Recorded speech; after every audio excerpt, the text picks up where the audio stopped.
Mhm. Lisa Geppenhorst, did we see a different picture of you when you first signed on with a mask and outdoors? And now you, in 1 second, you're indoors and no mask? What happened? No, that's my profile picture. Ah, oh, so you I've just been- had to click it off or something. yeah, I've been trying to learn a little bit more about Zoom, and so it's my name now, and yeah. Oh, yeah, yeah. Okay, well, welcome. Joyce, welcome back. You good? Yep, all good. Excellent. All right, well, good to see everybody. We're cooking Jewish vegan chicken matzo ball soup today, with or without matzo balls. And we've got Carol and Cheryl leading us on the vegan chicken soup. And Marsha is going to be our matzo ball expert. So I am going to hand it over to Carol. Thank you. Welcome everybody to vegan chicken, in quotes, matzo ball soup. This started out as a favorite project of mine because I am the designated Seder parent in our extended family. We always do Seder at my house. And when I became vegetarian, it was really a challenge to figure out how to do a good matzo ball soup. So I'm always on the lookout for good vegetarian-based matzo ball soups.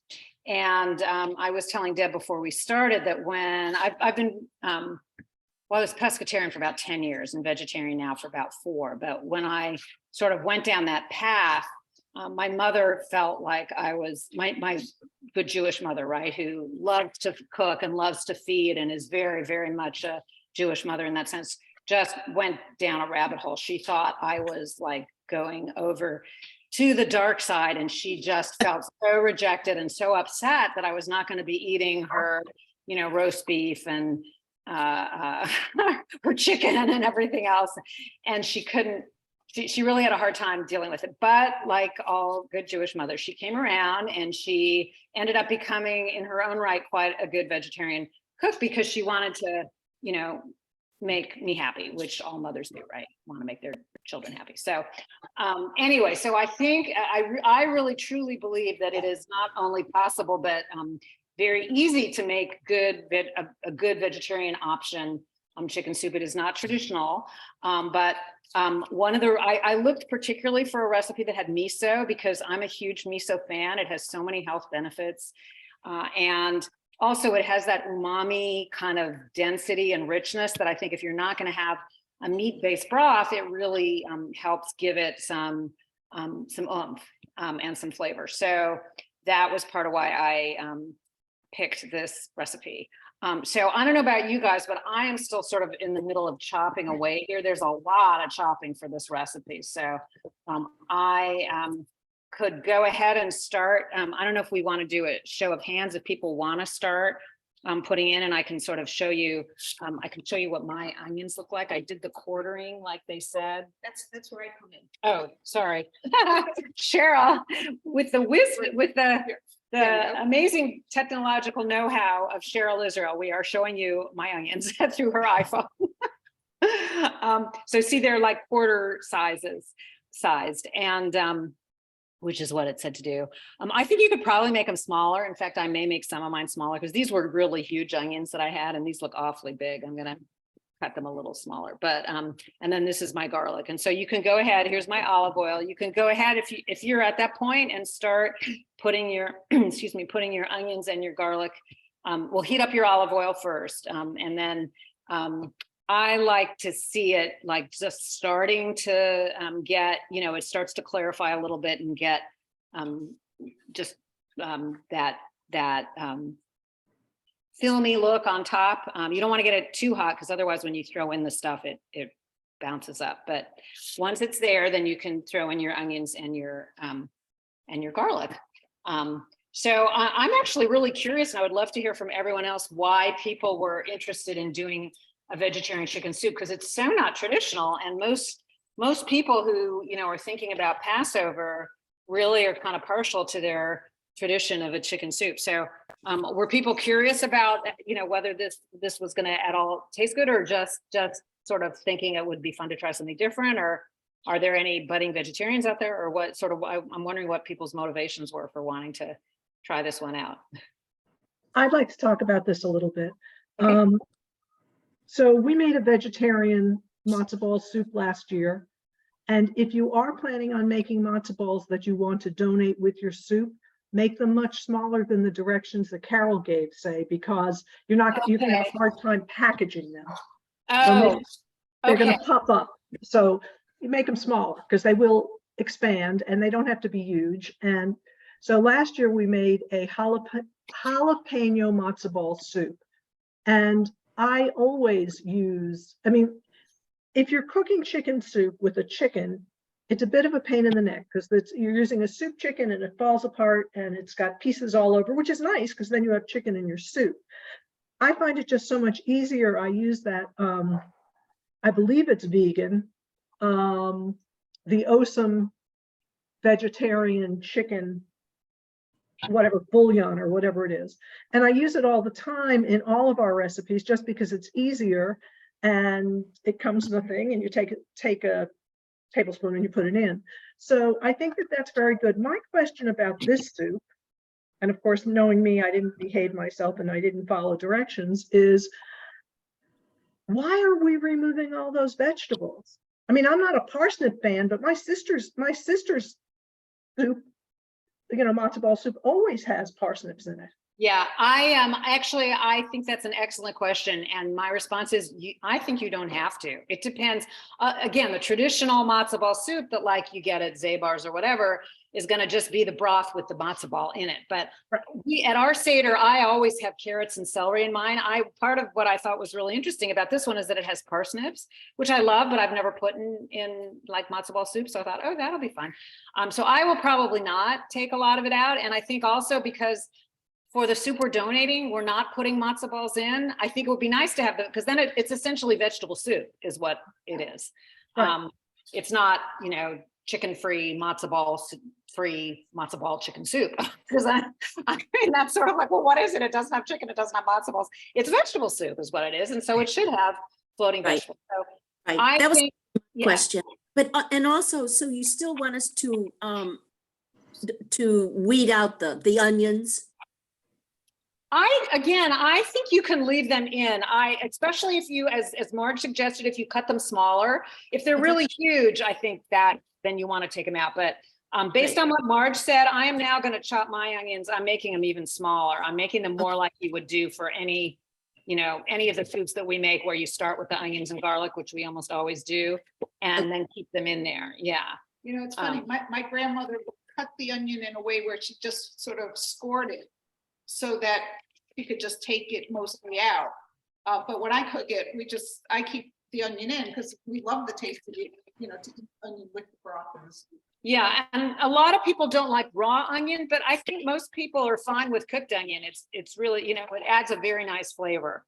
So as long as they're really, cooked and not hard, I think it's fine. What do traditional cooks making traditional matzo ball soup, what do they do with the vegetables? Do they save them or? No, leave them in. My family always leaves them in. Yeah. Yeah. What I've done is push them through a strainer. So you get, it makes the soup more tasty and you have kind of little bits of carrot and Texture.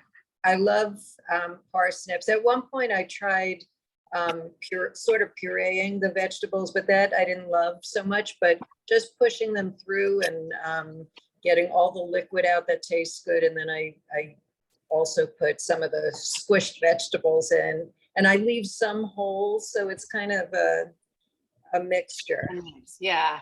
Yeah, I would say the same about the pureeing. If you puree it, it's going to get thick. It's not going to be like a broth.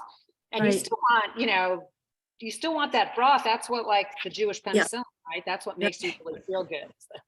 So maybe a little bit of the immersion blender might help. Yeah, I think actually that is a very good idea. Then you can be discreet about how much you put. Yeah. Okay. Okay. Yeah, and I use for pushing my vegetables through, I actually use a metal colander that has legs and the holes are bigger, so you're not fighting like a fine strainer, and it works out well. Is that a Moulinex? There's a traditional European. Right, right. Oh, I have one of those that I haven't used since I was like 20, but no, this is just a regular colander that sits there and, you know, push it through the holes that are in the colander. Yeah. You know, I don't know how everyone else is doing with the volume, but I actually added, instead of 9 cups, I think I'm up to like 13 or 14 to cover my vegetables. Oh, really? Okay. Yeah. Yeah, maybe my sweet potatoes might have been a little large. Yeah. And we are not adding all the, I mean, this says 6 large onions. I had super large Vidalia onions, and I think we don't need 6. I mean, it's like the bowl is half full of onions already, and I think we're on 5. So yeah. I'm just going to add in, it was 9 quarts of water that goes into the soup. Oh, 9 quarts. Nine Oh, quarts. And because that's where I misread. Okay, that's why I didn't know that. because I looked at it, went 9 quarts, that's a lot. But I used 2 pots.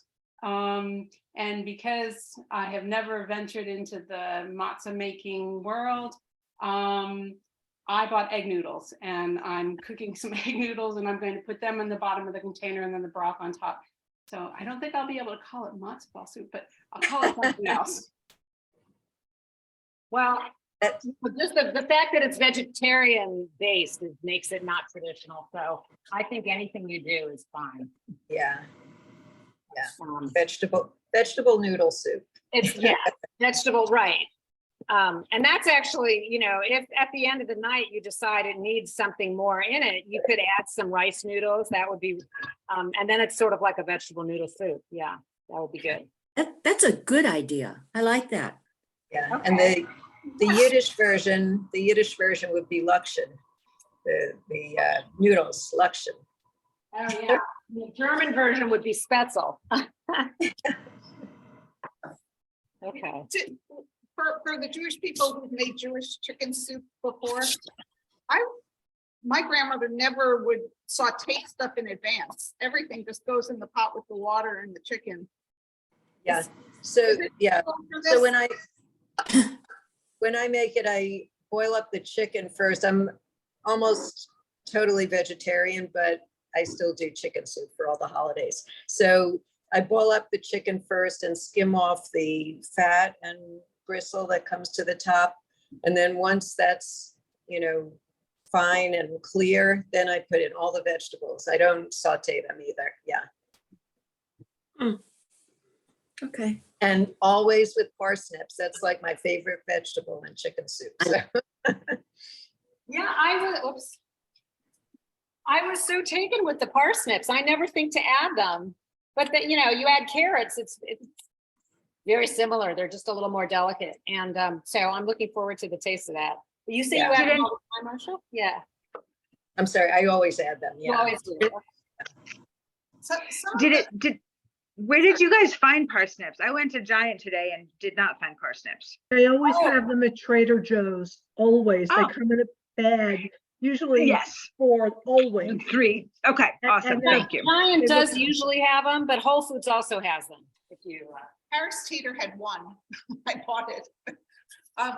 You know, my mother used to get like a soup starter, like in the supermarket, they would have a bag that had like 3 carrots, an onion, parsnip, and like the things that you need, and celery. And that's like, it would always have 1 parsnip to make the chicken soup. it was like pre-packaged. Yeah, Yeah. yeah. Dill, it would have dill and parsley. And I use parsley, but no dill. I've never put dill in, so we'll see what that changes. And I don't usually use a bay leaf either, so it'll be a little different for me. But I'm looking forward to it. I don't think I have discerning enough taste. I can't tell what a bay leaf does. I've gone and I've read about what it's supposed to do, but I don't think it does anything. I think it's just a way for the co-op to Mind make cells. money when I buy my little baggies of bay leaves. I don't know. Yeah, I can't say it does anything, but But the dill thing, I do like a little bit of dill. My sister, in addition to her parsnips, goes dill crazy, so that it's too much, it's overpowering. So I did not put in as much dill as was called for in the recipe, because I thought I wanted it to be subtle. Oh, I have to show you my fun indoor garden here. Look at this. Can you guys see this? This was my birthday present this year. oh, wow. Beautiful. Dill and parsley and basil and stuff. And so it's so easy because I can literally just, when I'm in the kitchen, just use it. And so I may add other stuff that I've got here, but I'm gonna definitely, the dill I think will be really good, and the parsley too. I have one of those as well. I've had it for probably, it's pre-COVID, so I've probably had it for 6 years. Really? I'm shocked. You're such an outdoor gardener. I can't Oh, believe yeah, but you can't do herbs. I mean, yes, you can do rosemary and thyme, but the rest of it, you can't do it in the winter time. And Oh, when- I feel so much better, Marge. I would have thought that. Oh, like, no, it no. was cheating.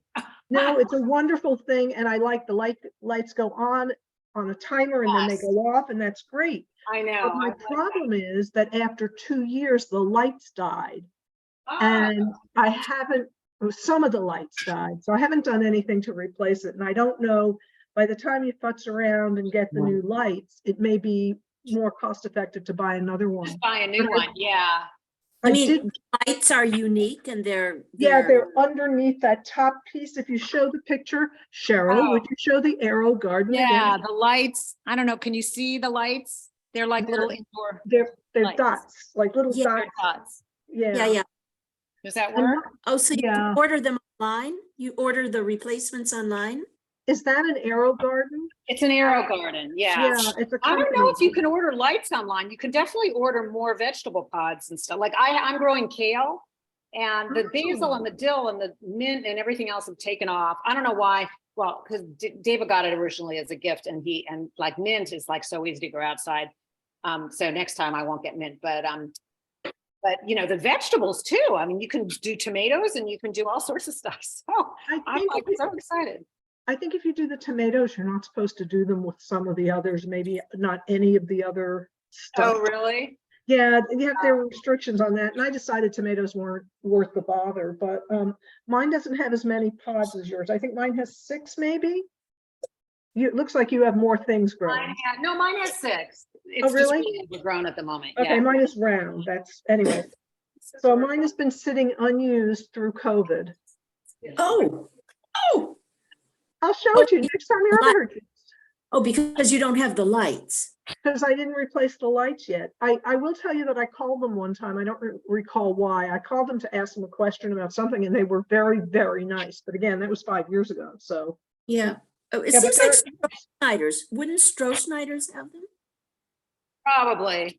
but it has to be fit to the specific. It's not Oh. like you're replacing bulbs. I think you have to replace the whole unit because it's on a timer. It's a whole, and Oh, mine is an older model, so who knows? But oh, it was a lot of fun, and I got an inordinate amount of dill. I was giving dill away back then. I had a friend. Oh my God. Yeah, I'm getting a lot of dill too. Yeah, the dill was good. And dill is hard to grow. I have not had good luck with dill. It's very fickle, I find. Well, the other thing, what I've been doing instead, and this is also not so difficult, is I buy those pots that Giant sells. I have a basil now and a parsley sitting on my windowsill, and they're doing pretty well. I mean, they've lasted for months, and I just keep it in a little pot of water, but they suck up a lot of water through the roof. Yeah, I know. I started out with this. I did the water like once a week, maybe twice a week. And now like almost every other day, if not every day, I'm adding more water because there's so much there. They drink it up, but that's fine. That's easy enough. Right, and it lights up and it tells you when it needs water. It does. And you're supposed to give it food twice a week, and that, or once every 2 Whatever, yeah. weeks, bi-weekly, right? So, I mean, bi-monthly, I guess. So anyway, yeah. So I'm actually ready to add my sweet potatoes now. I don't know what stage people are at, but we've added the onions and the garlic, and now we're adding the sweet potatoes. And I will show you Cheryl, who is chopping away on her parsnips and her celery. And I think we're making them small enough to keep in and not remove. yeah, so we decided based on our discussions to make them somewhat small. And it, but I also like that immersion blender suggestion that someone made. You can always do that and then just sort of zap it a little bit. Okay, okay.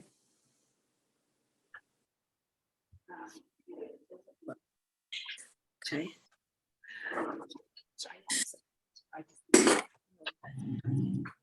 Oh, we are getting full here. Sometimes I wonder, when you triple these things. So I don't know about you guys, but my pot, which I have a really big pot, and it's already starting to fill up. So, which is fine. No, it'll reduce when you cook, but yeah, I think maybe the sweet. Oh no, you're looking pretty small. That's good. So let's get something else all this work. Yeah.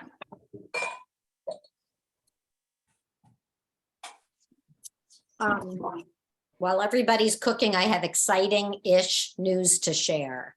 Yay. Yeah, that was a little more exciting than is justified. So next week, we were looking forward to having Vered Gutman, who is an Israeli chef, cook with us, but something's come up. And at the same time, I got a call from our Greek chef, who many of you may do yoga with, Shauna Simon, and she is making a Greek bean soup with us at the end of the month, and she needed to change her date. So next week, we'll be cooking with Shauna a Greek vegetable bean soup called, I think, fasolada. And the recipe, I think, is up on the website now. And we will reschedule the Israeli recipe for a later time. So next Monday, we're cooking Greek fasolada bean soup, and that's a white bean if you want to see what you've got in the pantry and what you need to get.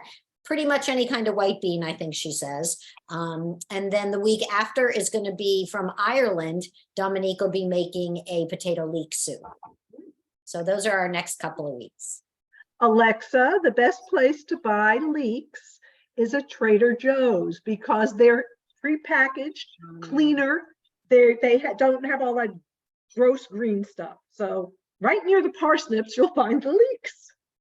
Okay. Yes, I love leeks. Leeks are delicious. Thank you. Yeah. So Shauna is March 13th, Deb? Yes. Okay, awesome. I know you had talked for a while about the possibility of us recruiting like famous international chefs. And I wonder if anyone has a connection to Otto Lengi. I have to confess, I once tried to reach out to him. In fact, Alexa, you will remember this many years ago. Yes. Do you remember we had an Absolutely. We had an interfaith group that met periodically. We did dinners and we had such wonderful discussions. And I hoped and thought that Otto Lengi would be, he's this amazing chef who has this restaurant called Jerusalem, and he has started it with I'm actually trying to remember, is he Arabic, Otto Lengi? And he started with somebody Tamimi, I think. Right. So they started this restaurant in Israel that was incredibly successful. And then they opened one in London, and they've opened them elsewhere. And I thought he would be so taken with this group that we had, and that he would like agree to participate. That day that you wrote to him, or the day you wrote to him about, we were making his recipes. That's what it was. We were making his recipes. So I'm like, what does he have to lose? He could like Zoom in or whatever, but no, he never got back to me. I was a little chagrined, but anyway, if anyone has a connection to him, I think it would be so great to have him do it. Would be That would be awesome.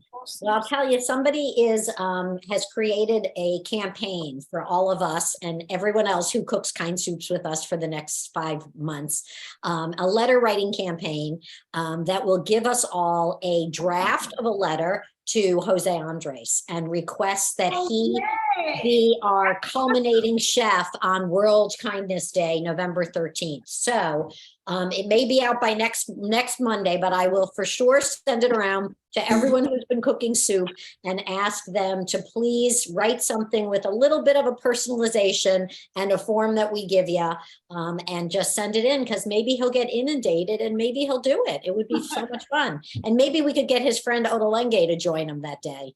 I'm sorry, I missed that. Were you talking about Jose Andres or someone else? Yes. Jose Yeah. Andres. Yeah. Wait. It'd be so great to get Jose on. Oh my God. Deb, doesn't he live in Rock? Not in He Carter lives Rock. in Burning Tree, and we do know his house, but we don't have the courage to like bother him at his house. Wait, he lives right here? Yeah. Yeah. Yeah, he lives in Gosh. Bethesda. I would like Yeah. walk my dog by his house if I knew. Where does he live? You know, one of our former board members is his next door neighbor, but I just couldn't bring myself to really, force that. He's got to want to do it, Yeah, no, Yeah. that's fair. That's fair. It's unlike me, but I backed off. He probably hasn't heard of KindSoups. Well, we're going to change that, aren't we? We'll all write him an email in the next month. I will try to get that letter finished, and, just whatever you want to say. I've been doing this. I've donated. It's a lot of fun. I've learned, or I haven't, or whatever. And please join us on November 13th. We'd love it. I think he lives at 9311 Burning Tree Road. Not that I'm stalking, but I think that's where he lives. Marge, I put these up on YouTube. I don't know that I should now. Oh, sorry. No, but it's interesting because I do these monthly donations, and for March, I was going to give to, World Central Kitchen or whatever. I think I gave to them last March, and I think I was going to give again. And now I'm thinking, well, gee, when I make the donation, if I put a note in there, will it make a difference, or will he never see it? He'll never. Well, we have, if we all gave 1 week to World Central Kitchen, I didn't know that they accept our homemade soups. Oh, No, a no, no, donation. the check. Money. They accept money. Yeah. Oh, yeah, they do. I also donate to them and have never considered asking him to help us, but maybe I should. Why not? Say, hey, I'll give you a second donation if you make. Why soup with not? us. Huh. All right. Well, we'll think about it. But in the meantime, thanks for giving me the opportunity to share with you that we're going to have a letter writing campaign to Jose Andres, and hopefully you all will participate and help out. And when is World Kindness Day? November 13th. Okay. I'll put it on my calendar. Thank you, Marge. I'm so sorry. Oh. Who's Joyce apologizing to? Retail, yeah. Okay, so we are adding the onion powder and garlic powder and getting ready to add the dill and stuff. Marsha, do you want to take over now and give instructions and advice about the matzah meal batter? Oops. Yes, okay. I had to unmute myself. I will. And first I had to show what my recipe came out of. I showed you, Carol. This is a falling apart spiral notebook from when I was like 12, I don't know, a teenager. And the pages are all coming apart, but they're recipes from my mom, and it's my brother's old book, and my brother passed away. So this is going to be my old cookbook forever.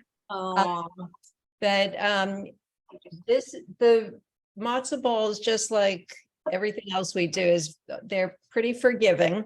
So I'm going to mix up one batch, but then I'm going to make matzo balls out of a different batch that I made earlier, because they have to sit in the fridge for a few hours before you actually make the matzo balls out of them.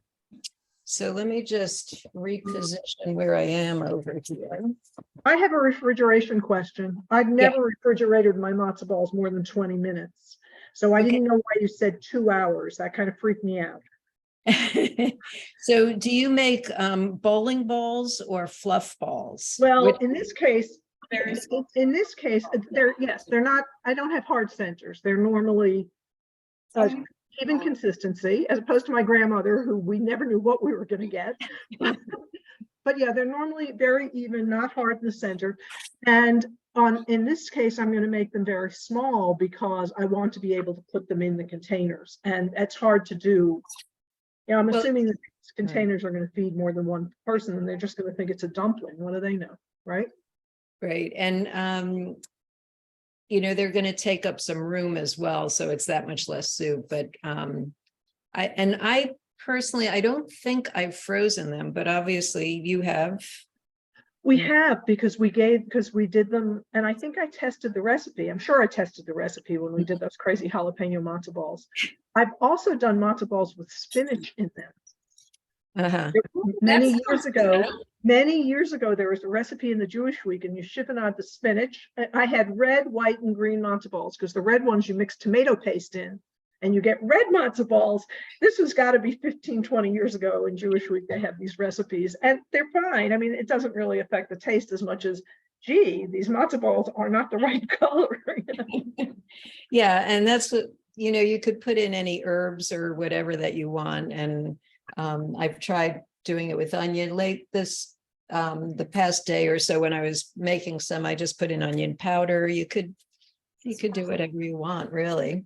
So what do you think about the timing, though? You think I can take them out after 20 minutes or half an hour? I'm trying to be very patient here. I'm trying to leave them in half an hour. Oh, you mean in the fridge? I mean, if it gets to the right consistency for you, that's fine. Somehow my mother always used to say to leave them longer, but Well, you said overnight, and that's like, oh my goodness. that's what I usually do, but you know, if it works, otherwise it's fine. So I'm just beating 2 eggs, and I have my matzo meal and my salt, and I put it's funny, Carol and I both put ginger powder in it just for a little bit of a taste. And so you mix that all up, and it's really that simple. I'm almost done, and all I have to do now is put in 2 tablespoons of oil. So I usually use canola, actually. Marsha, did you ever used to use butter in the good old days before we knew it was bad for us? No, I have not. I guess, what would you do? Melt them first, I guess? Or margarine. Sometimes I still do, because the margarine I buy is actually canola oil cut. You know, it's not margarine, it's butter cut with canola oil. So sometimes I use that, but I think pure canola oil is fine. I just wondered. That's what my grandmother always used butter, I think. But We just use the mix. oh, the matzo meal mix. Yeah. Your grandmother used chicken fat. Yeah, you're right. That's probably, yeah. You certainly didn't use butter. I guess you're right. Schmaltz. Yeah. Yeah, because, right, she wouldn't have mixed it with a meat meal probably, with it, you know. Yeah, no, that's a really good point. She wouldn't have. But And I it's- almost, go ahead. looks chickeny, like the broth. I is know, looking it looks kind of chicken. By the way, all the stuff in this recipe about tying the herbs and then taking them out later, forget it. I mean, I'm just throwing them in. But I like my soup to have pieces of herb in. I think that's tasty. So if you don't like that, you may just want to either stick with just the dried herbs. But you know, it's such a pain to have to tie them up and take them out and all that. I think you can ignore it. Okay, so the batter, before it's refrigerated, is a little bit loose. It's sort of solid but liquid. You know, there's what would I say, like oatmeal, thick oatmeal, maybe a little bit on the wet side. I don't know if, let me see if I could do this. I should be able to. So there's what it looks like now. And then I took my batter out of the fridge that I left for a few hours. I actually made it earlier today, and it's much more solid. So it's, you know, it is kind of a thick, soft, thick material. So what I do, and I don't know, Marge, if you do this with gloves on, if you're giving them away, but I just, you know, for family, I just wash my hands and I put, The answer to that quickly is that I just wash my hands. I mean, this is going to go into boiling water, so Mhm. I'm not, I'm not concerned that there's anything horrible that they're gonna get from me. okay. And then I just pour a little bit of oil into a saucer. And that's what I use to oil my hands so that I could roll the matzo balls. So I have a pot already boiling.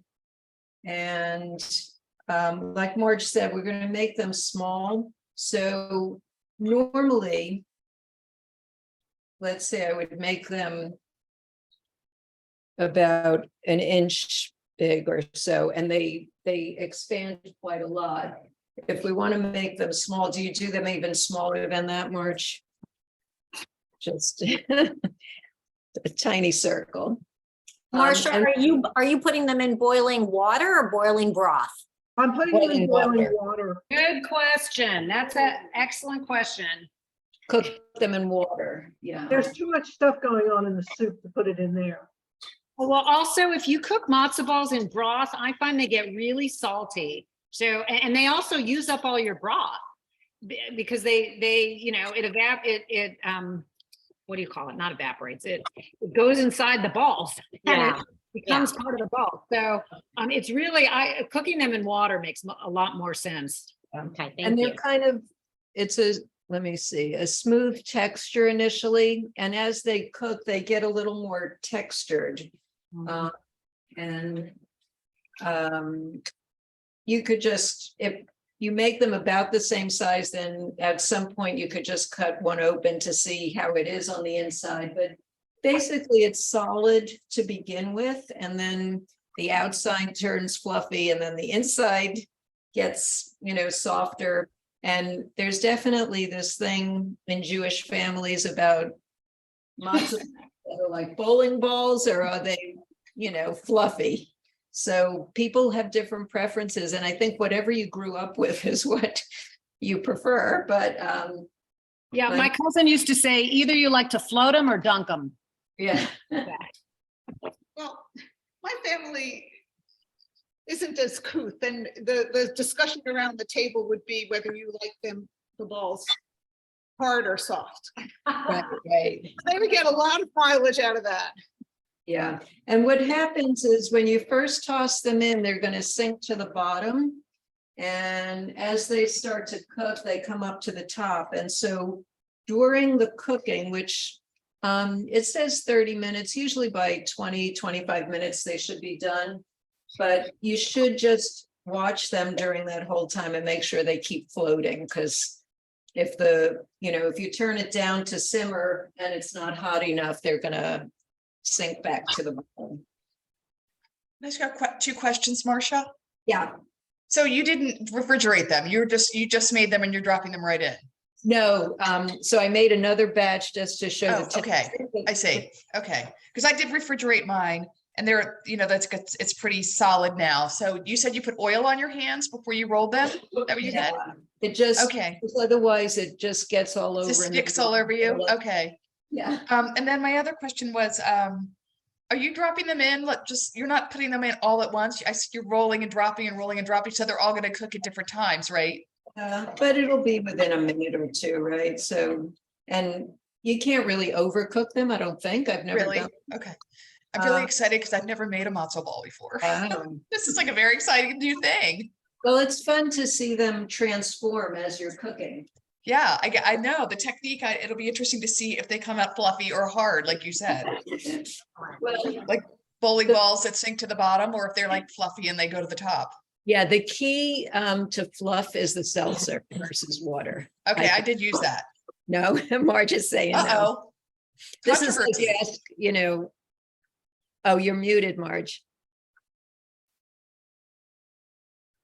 You're muted.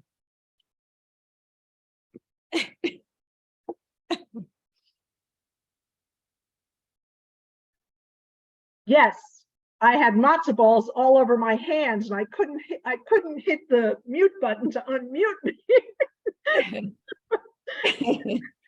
I don't agree. I don't usually use seltzer in my matzo balls. I did it this time just to see. Okay, I just make them with plain water, and I've never had an issue with, again, mine are always fluffy. Who knows? why? okay. So this is, let's see if I can. I don't know if you could tell what the matzo balls look like. So they're floating now. Actually, two of them are at the bottom. Oh, there one. Yep, the last one just came up. So you want it to be simmering enough so that they all keep floating to the top, and you could cover them most of the way. That's fine. And there is a lot of leeway, so it's not like they're going to be bad if you do something a little bit differently. And obviously, we all do it differently, and they all come out okay. So, And our families are all still alive. It's a wonderful thing. These things, And you ask, we're talking about the cooking of them. There are always leftovers, and you're always heating them up on other days. So I don't think you can overcook a matzo ball. yeah. And, matzo balls, if you make them and you don't put them in the soup, they're great in red sauce. You could put them like almost in anything else that you eat, and you could cut them up, and they're just like nice textured things to add to anything else. So I won't have trouble using up I made a batch yesterday because I wanted to try something, and then I have the one that's in there and the new one that I just made. So I will be eating matzo balls in everything the next few days. Or maybe I'll save one batch for Passover. You can't freeze them then? You can. Oh. We froze them, but we froze them in the soup, In Joyce. soup. I don't know Marsha, how you would freeze them. Oh, Yeah, no, I could Put 'em put in it in soup. soup. Yeah. okay.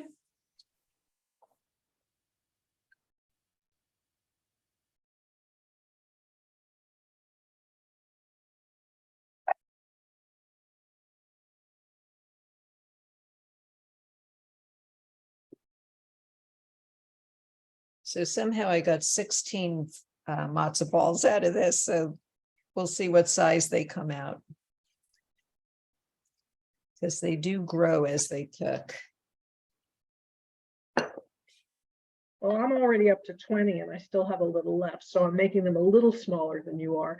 I have noticed that the longer I roll them, the larger they're getting because I'm lazy.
So Carol, with this soup, if the sweet potatoes are soft, I feel like mine are, well, maybe let me check my other vegetables before I ask. Maybe they're not done.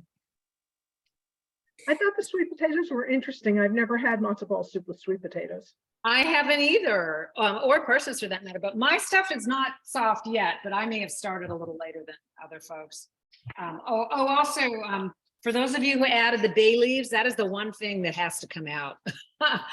Everything else I think can stay in, but you do not want to bite into a bay leaf. So just make sure you take those out. Onion powder or real onions or chocolate?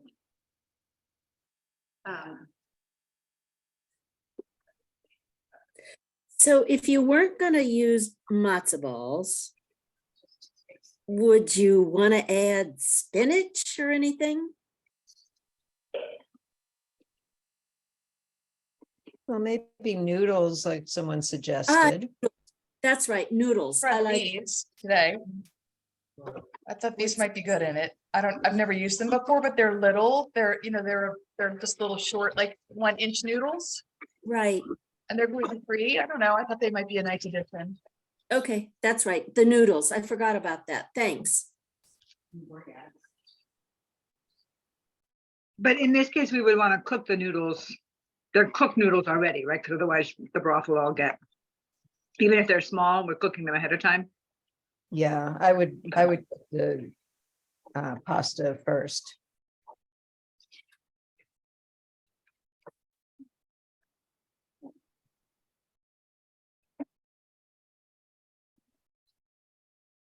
Oh, I forgot mine.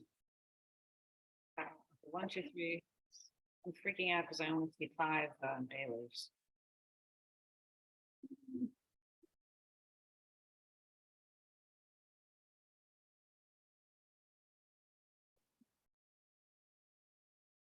Do you have a good sense where these bay leaves were? Yes. 1, 2, 3, 4, 5. I only see 5. Now we're gonna refrigerate this. So we're trying- Is it all mixed? Yeah.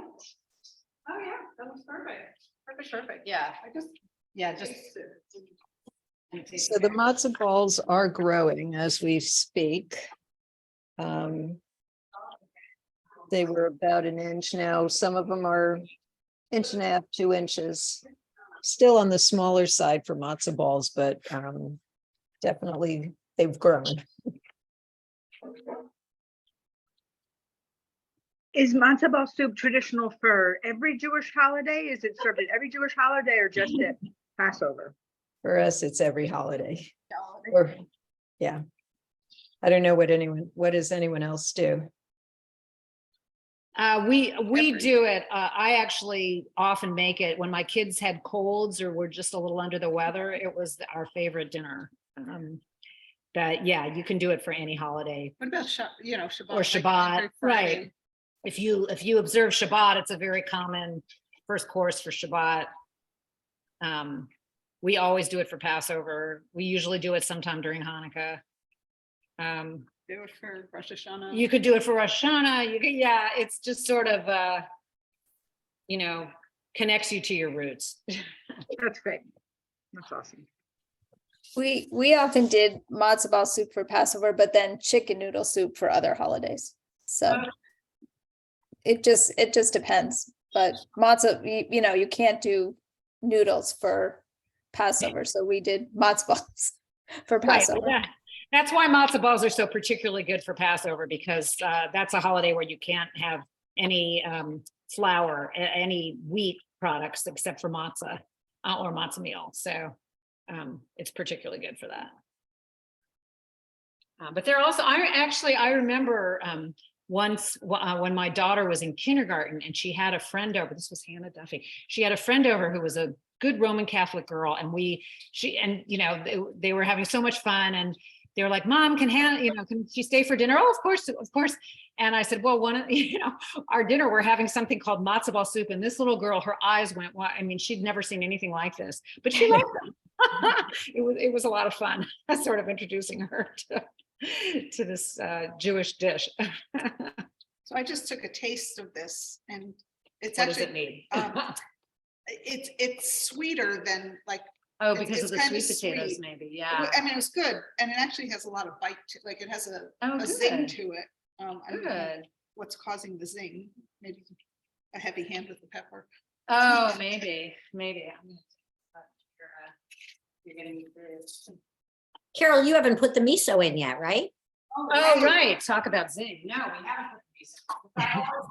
That's another thing. When you cook with miso, if you want to maintain as much of the health benefits as you can, don't put miso in boiling liquid, because the high temperature can destroy some of the probiotic benefits. So what I usually do is I cook the whole soup without the miso, and then I cool it down, and then I add the miso, and then I heat it back up.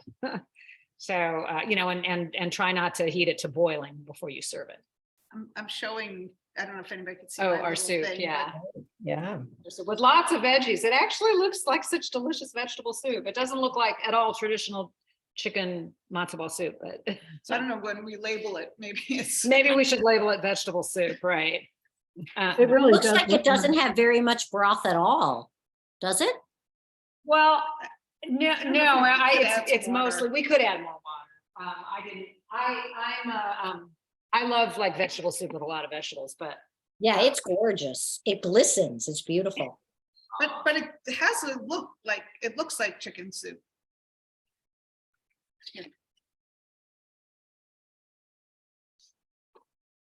that's the nice thing about water. You can always add more.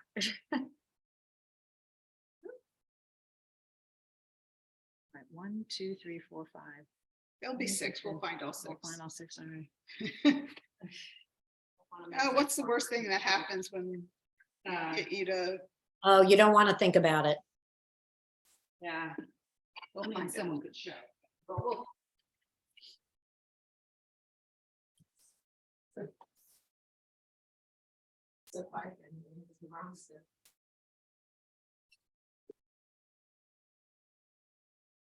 Are some people doing it, following the directions, like to take out the sweet potatoes and stuff like that, or is everyone keeping it all together? Cheryl, you know me. Yes, I did. I was about to say Lisa. And it is a beautiful looking pot. I have finely diced the carrots and the celery. I was fishing earlier before the Zoom started and fished all the pieces out. It really looks very attractive. I found it to be very sweet, and that's because of the parsnips and the sweet potatoes and the carrots. I put a little more than 3 tablespoons of miso because I didn't want that to be the dominating flavor. But I think once the rest of it, my pot is at the top, so I'm going to add the rest of the carrots and celery into the containers before and then I'll put the noodles in. And so I think when it's all together, it will take, the noodles will take some of the sweetness away. People were saying you might add just for fun. Yeah, I'm doing matzo balls for the collection. Did you taste? No. Wait till the miso. Um, Well, how long do you think it should cook? These are still pretty hard. So, For you guys who have never made matzo ball soup or Jewish chicken soup, how's everybody doing? Because we're getting towards the end, but I don't want to leave you stranded with a culture and a soup that you don't have much experience with. actually, I think it's fun. Everybody feeling pretty good? We could turn it off and then it would splat. I just took out the matzo balls. Yeah. So, Oh, let's see. where are we? There's my pot. Oh, there Oh, they are. they did get big. It did Yeah. get big. They look good. They look I really know. good. Let me see how So big I opened Yeah. one of them here so that I could make sure that the texture was, that it was seemed cooked. and cook through. Yeah, my mom always said you have to test one. Yeah. How do you test them? So I Eat them. tested Cut it up, cut it open. Yeah. You taste it. And Like a if it's raw cake, just to make inside- sure it looks like it's cooked inside? Yeah. Yeah. They take, I always find they take longer than you think. Like mine, I often cook for half an hour. I mean, it Yeah. takes time. So, yeah, today this must have been about 20-25 minutes, but so, they came out all different sizes and whatever, right? Marsha, did you put it on paper towel afterwards? Is that? Oh, yes. So I took them out with a slotted spoon and I let them kind of dry out just a little bit. I don't squeeze them or anything, just let the water drain out. And then I put them away in a still plastic or glass container. And then it's usually the next day that I'm heating up my soup, and then I put the cooked matzo balls into the soup. Yay. I turned my back for a second and Carol has cleaned the entire kitchen. It's as if, I don't know how she did that. This is not how my kitchen looks when I'm done cooking. This was not, there were, it was just a bunch of cutting boards. Good.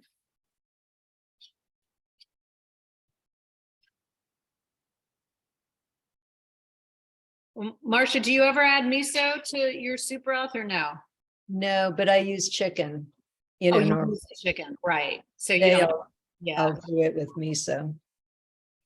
How much does it Um, need to cool down before you do the miso? Well, that's actually a question for the doctor in the crowd. I think as long as it's not boiling, it's probably okay, but, right? What do you, how much do you think I should cool it down? Oh, yeah, I don't know. If we have a rule for that, I don't know. But I mean, it doesn't have to be like cold, just, not really boiling hot, right? Yeah, I guess. I don't know. Okay. I read something very, I thought kombucha was a good thing, you know, and I was just going down some rabbit hole today, and it turns out there's no evidence that it's anything good, and so it's just a lot of sugar and I'm yeast. gonna kill my kids. What is no good? Kombucha. And I was drinking that stuff like water at the beginning of the pandemic.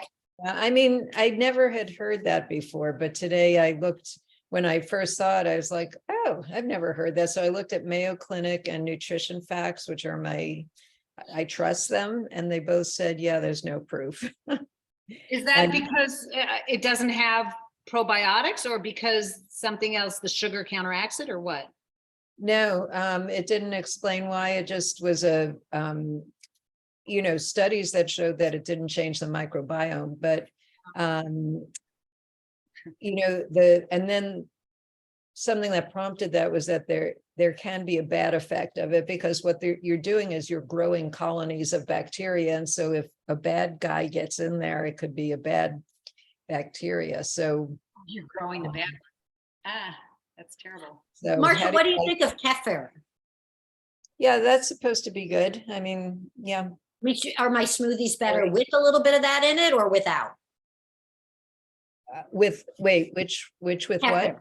Kefir.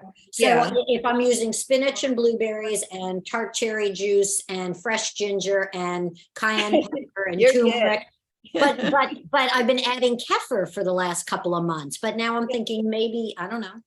No, I mean, it's good for, calcium. It's, it's got the dairy thing going. So But not a probiotic, prebiotic, whatever it is.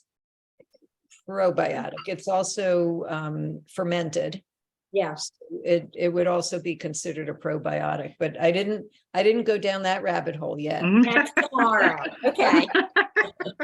Tune in next week, everybody, to find out what Deb is drinking that she thought was good for her and didn't. I'm a big we put kefir it in. fan, especially if you get UTIs. Yeah, we From put kefir that- in all our smoothies. You do? And pure Julia? cranberry Yeah. juice.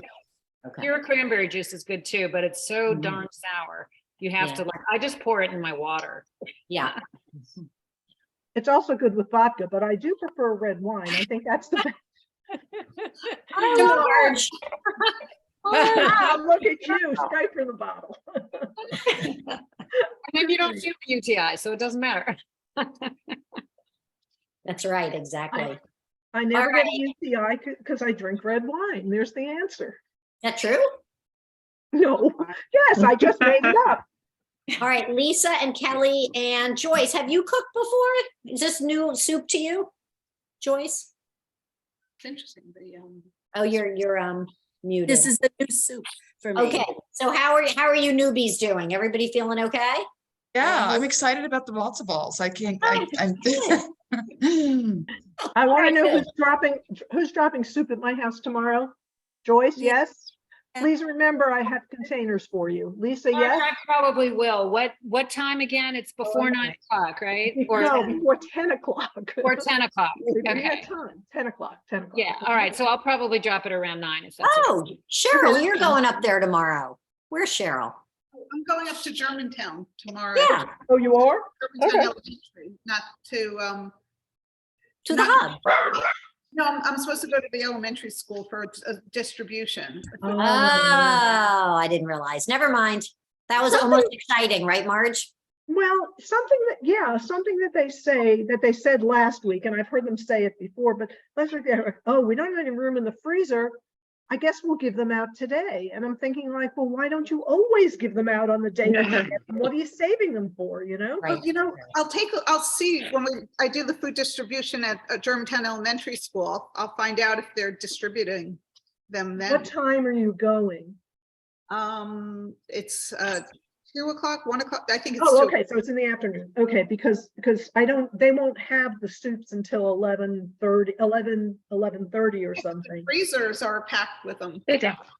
Yeah, but their freezers are packed with them, but their freezers are packed with a lot of other things, other food items. So it's never clear to me why, to me, you should constantly be rolling it forward, and nothing should stay in the freezer more than a day or two. Get it out. So, give it to people.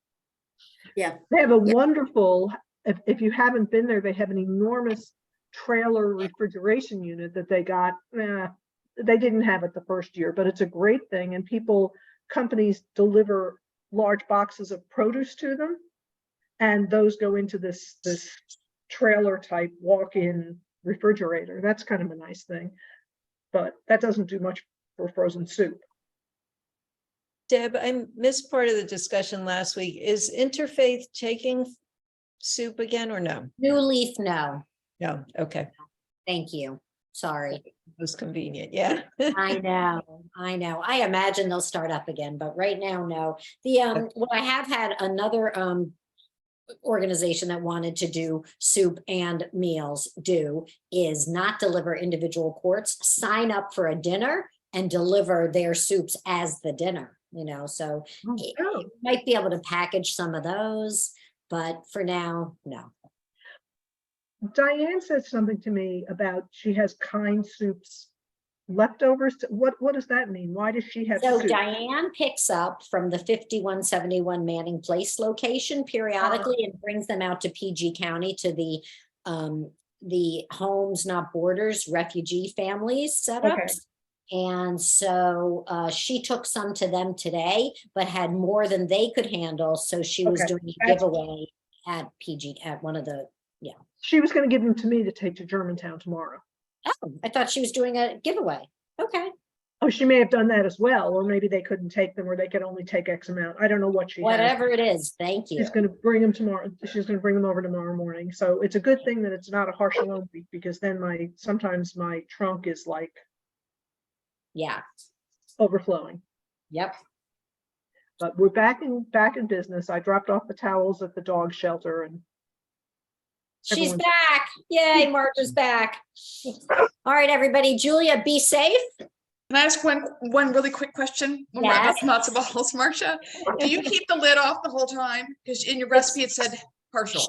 It's sort of almost It just all doesn't- on, just to keep the temperature kind of stable so that the balls keep floating. Yeah, they have to sit. Okay, so keep it on I partially. usually keep it on, yeah. Mhm. Yeah, partially. Mhm. They're looking good. Good. It's exciting. Very exciting. Okay. All right. Thank you very much. I'll see Thank you, you. everyone. Thank Thank you. you, Marsha. Thank you, Carol. Thank you, Deb. Everybody enjoy their first matzo balls if these are them. Thank Yeah. you. Bye. Bye. Bye.